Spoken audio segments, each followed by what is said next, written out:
There's a specific moment in almost every career where something quietly breaks. Not dramatic, pink slip, no blow up, no obvious sign that anything went wrong. You got the raise, you hit the number you were chasing, you told your parents, maybe your partner, maybe nobody because you didn't want to jinx it. And for about 3 weeks, everything felt different. Then it didn't. And now you're sitting at the same desk, doing the same work, feeling the same low-grade anxiety about money that you felt when you were making $38,000. Except now, you can't figure out why. Because you're making 50. You're supposed to feel okay by now. Here's what nobody's $50,000 a year is not a destination. For most people, it's a trap.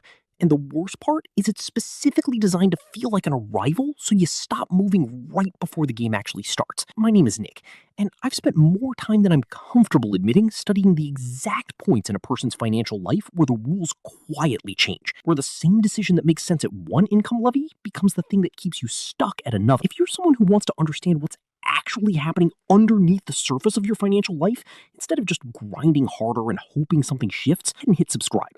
This one is going to change how you read your pace. Now, before we get into the trap itself, I need to give you a frame that makes everything else click. Because when most people think about income, they think about one number, the salary, the gross, the thing you tell people at dinner parties when they ask how you're doing. That number is almost meaningless on its own. What actually determines your financial trajectory isn't what you make.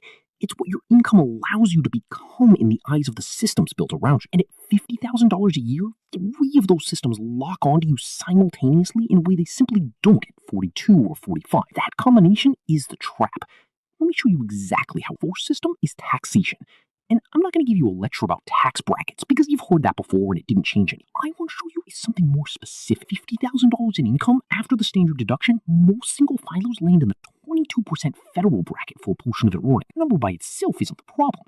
The problem is what happens when you add state income tax, Social Security at 6.2%, and Medicare at 1.45%.